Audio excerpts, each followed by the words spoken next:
Se instaló en un largo debate.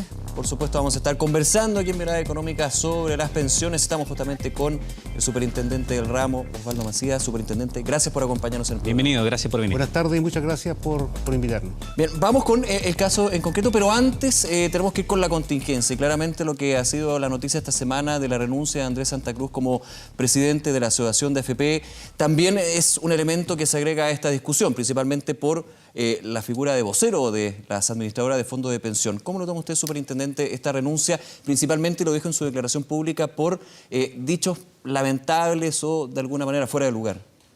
Bueno, a mí no me gusta en realidad descalificar a ninguna persona, ni tampoco juzgar a nadie. No soy quien para juzgar, ni menos descalificar a la gente. Sin embargo, todos aquellos que tenemos algún rol que jugar en el sistema previsional debemos ser muy cuidadosos con las declaraciones que hacemos. Es un tema extraordinariamente sensible que afecta a millones de chilenos. Por lo tanto, creo que debemos autoimponernos un estándar muy alto en todo lo que hacemos. Y entre esas cosas, las declaraciones que efectuamos.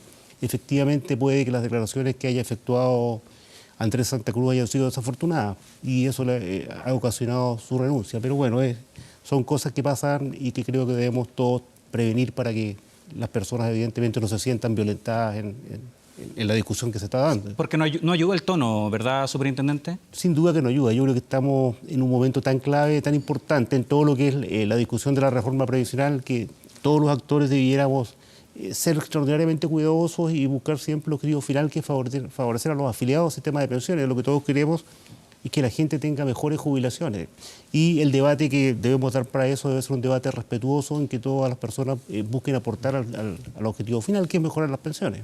Sí. Pero finalmente aquí se habla de las formas, pero el fondo siempre fue el mismo, lo que ha sido la postura también de la Asociación de AFP y otros actores que están en esta discusión.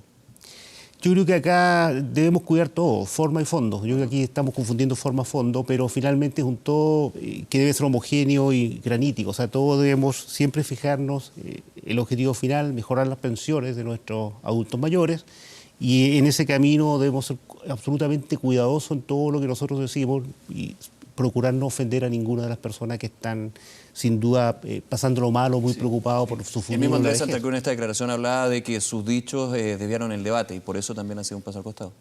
Bueno, sin duda. O sea, todo, el centro del debate, perdón. Es claro que sus dichos no contribuyeron a un buen debate, lamentablemente. No lo voy a juzgar, pero sin duda alguna debemos sacar lecciones de esto hacia futuro, digamos, lo que debemos hacer. Con eso me quedo. Superintendente, yendo ahora al fondo de la discusión que ha estado presente durante toda la semana y que tiene que ver con este recurso que la Corte de Apelaciones de Antofagasta no rechaza y que deriva al Tribunal Constitucional. Para entrar en materia y para preguntárselo, ¿por qué no podemos utilizar los fondos de pensiones para otros fines que no sea justamente la pensión?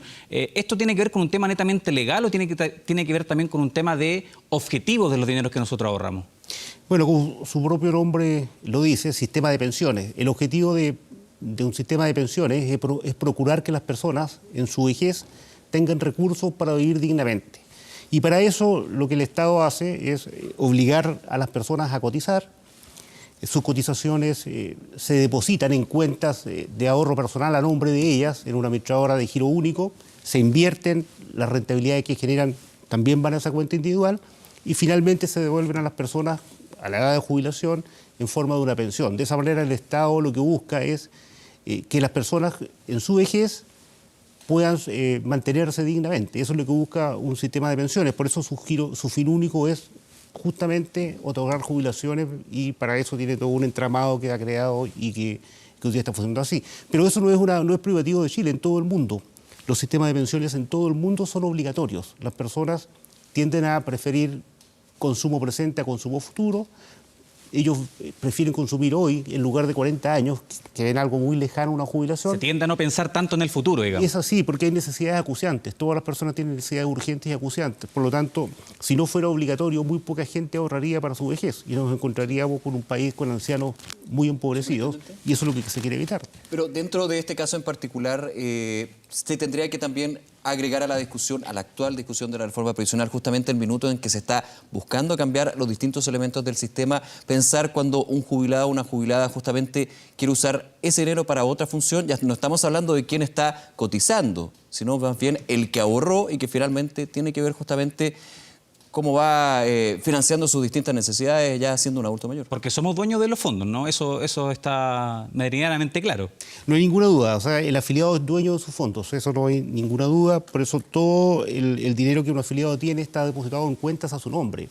La persona puede introducirse a la página web de su AFP y en forma virtual ver cuál es su saldo hoy día. Por lo tanto, son sus ahorros, no hay ninguna duda. Se descuentan de sus remuneraciones, se depositan en cuentas personales, son inembargables, son administradas por empresas de giro único. Hay separación patrimonial entre la AFP que administra y el fondo. No hay ninguna duda que los fondos son de los afiliados, eso está fuera de discusión. Lo que pasa es que además la Constitución de Chile lo que hace es asegurar el derecho de las personas a la seguridad social. Y eso se manifiesta a través de cotizaciones obligatorias y a través de un sistema de pensiones que está absolutamente supervisado y el Estado se hace responsable de eso con este entramado que yo estoy señalando. Desde la fiscalización y regulación. Por supuesto. Y cuando usted dice en su respuesta, las pensiones y los dineros son para vivir dignamente, muchas veces eso es lo que está en cuestión hoy día en Chile. Vemos los casos que no son pocos, son varios, donde personas justamente ponen el acento en que no reciben pensiones suficientes para poder satisfacer justamente cosas básicas para vivir dignamente.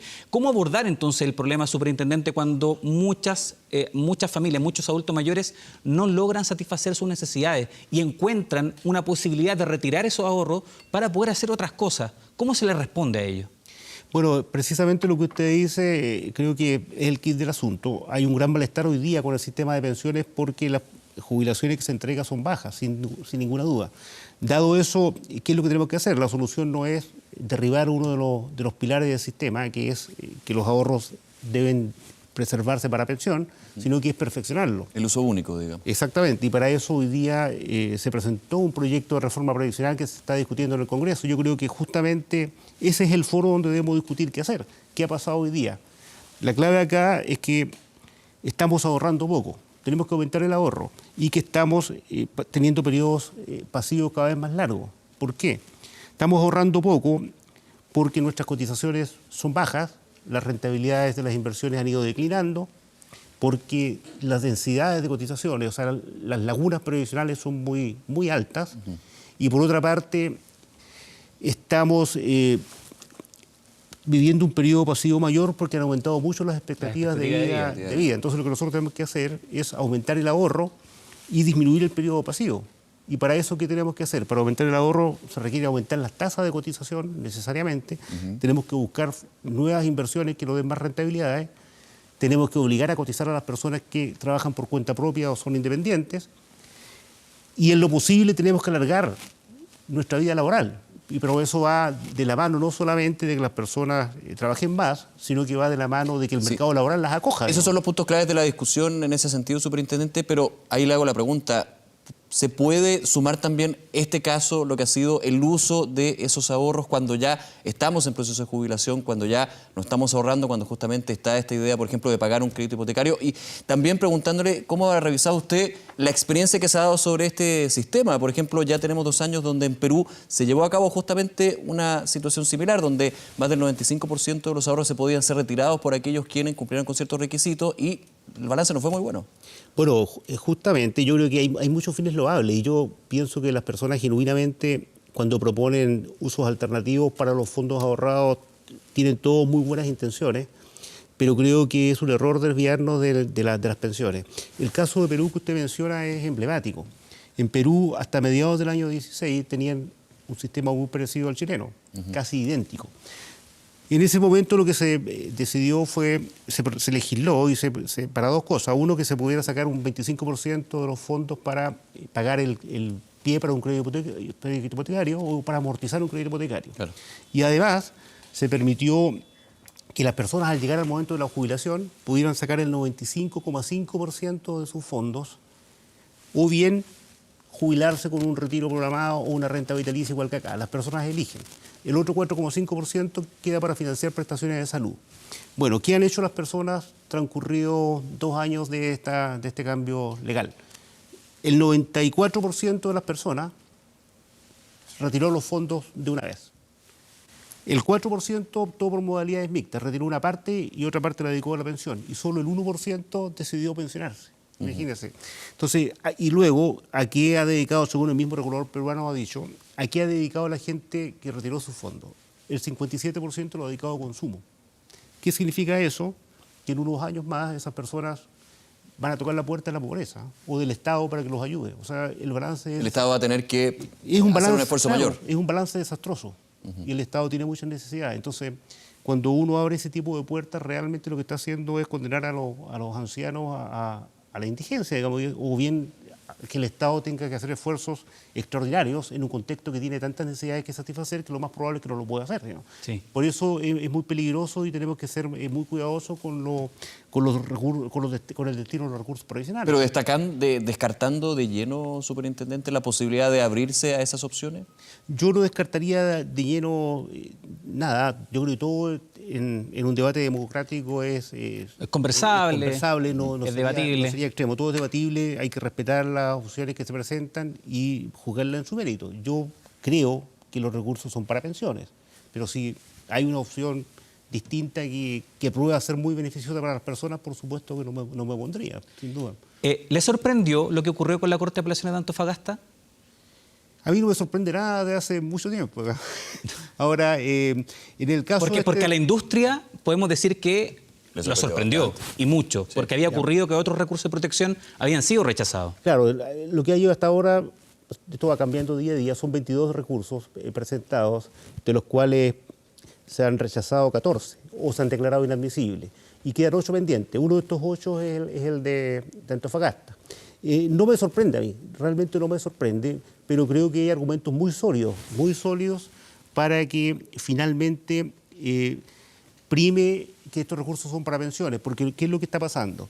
Lo que dice fundamentalmente el tribunal o los demandantes es que se está afectando el derecho al dominio de la persona sobre sus fondos. Exacto. Porque si los fondos son míos... El derecho a la propiedad. Claro, el uso, goce y disposición de los fondos significa que yo me los puedo llevar en cualquier momento porque son míos. Claro. Sin embargo, también la Constitución plantea que el Estado debe garantizar el derecho a la seguridad social y que para eso puede establecer cotizaciones obligatorias que pueden ser administradas por entidades públicas o privadas. Entonces hay que compatibilizar ambos preceptos constitucionales, por lo tanto nosotros pensamos en la superintendencia y tenemos muy claro que estos recursos finalmente son para pensión y no hay ninguna contradicción con la Constitución, no pueden ser inconstitucional. Superintendente, vamos a hacer una pausa, vamos a regresar de inmediato, hablamos del sistema previsional aquí en Mirada Económica, no se vayan.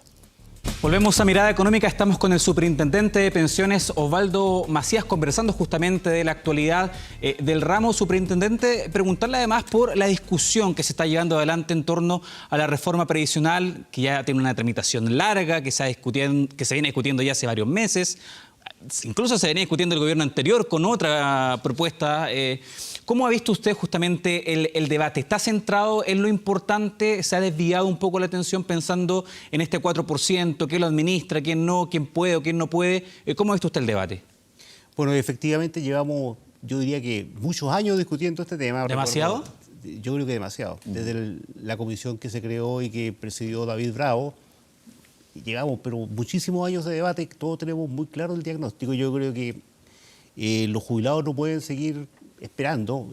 Hay una situación realmente que es acuciante y el proyecto de cambio legal ayuda a mitigar la situación de los pensionados. Sube en forma inmediata las pensiones de 1,5 millones de personas y posteriormente... Las pensiones básicas. Las pensiones básicas y las pensiones que reciben aporte previsional solidario. Exacto. Hay 600.000 personas con pensiones básicas, pero hay 900.000 personas que reciben un suplemento de pensión que se llama aporte previsional solidario. Ese 1,5 millones de personas tienen una inmediata alza de pensión en cuanto se apruebe el proyecto de ley. Cuando entre en régimen la iniciativa en ese caso. Claro, y la iniciativa entra en régimen en cuanto se publica. Exacto. Entonces, de hecho, el gobierno apuesta que sea en enero del próximo año. Primero de enero, está puesto como 1 de enero. Por lo tanto, yo creo que sin duda alguna que eso debe ser aprobado lo más pronto posible. Pero aparte de eso, también se establecen las bases para que hacia el futuro los pensionados, las nuevas generaciones tengan también más ahorro en sus cuentas y por lo tanto mejores pensiones.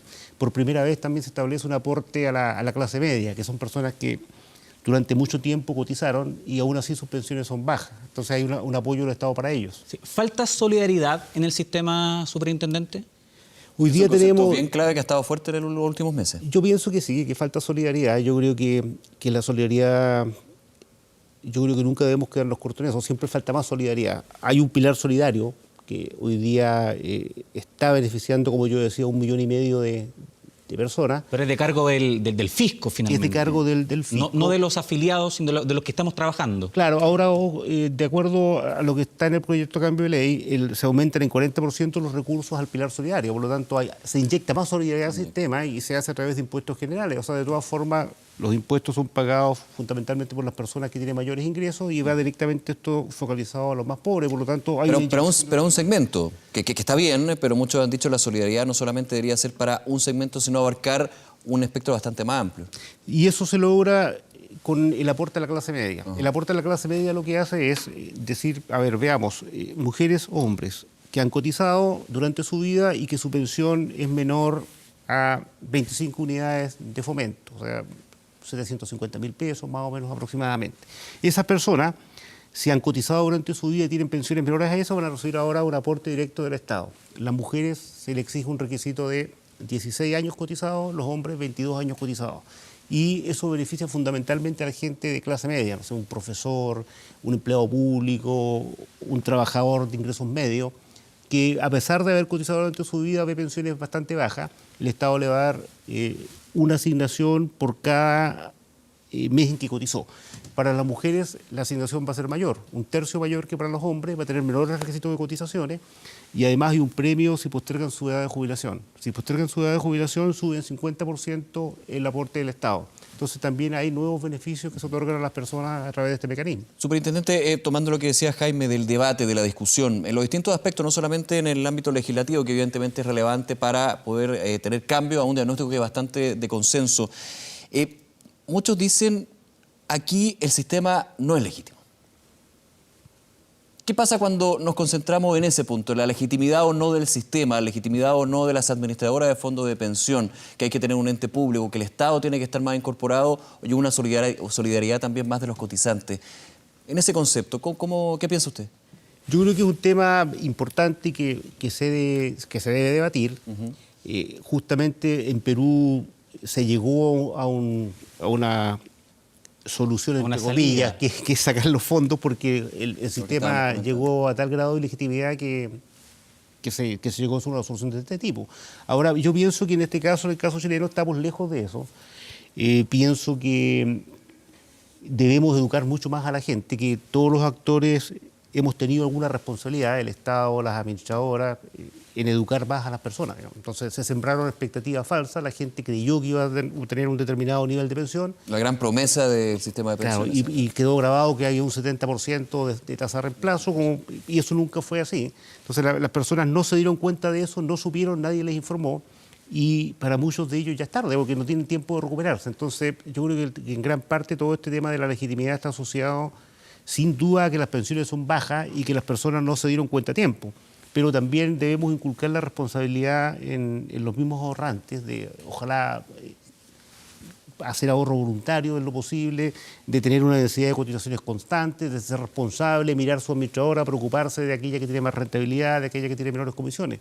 Pero para eso se requiere una educación previsional básica que el Estado no ha proporcionado. Sí, y sin duda que es importante, superintendente, que estemos conversando estos temas, porque se critica mucho los movimientos sociales que han impulsado ciertas consignas, pero la verdad es que han logrado instalar también un tema que es fundamental, ¿no? ¿Usted comparte también esa visión de que al menos han ayudado a instalar el tema en el debate? Totalmente, yo comparto totalmente esa visión y yo creo que nosotros no debemos negarnos a discutir ningún tema ni debemos vetar ningún tema ni a ningún actor. O sea, me parece que es un error pensar que solo se debe discutir de lo que yo quiero y deben discutir lo que yo quiero. No, todas las personas tienen derecho a dar su opinión y los movimientos sociales, claro que han instalado este tema y eso es un mérito de ellos sin duda alguna.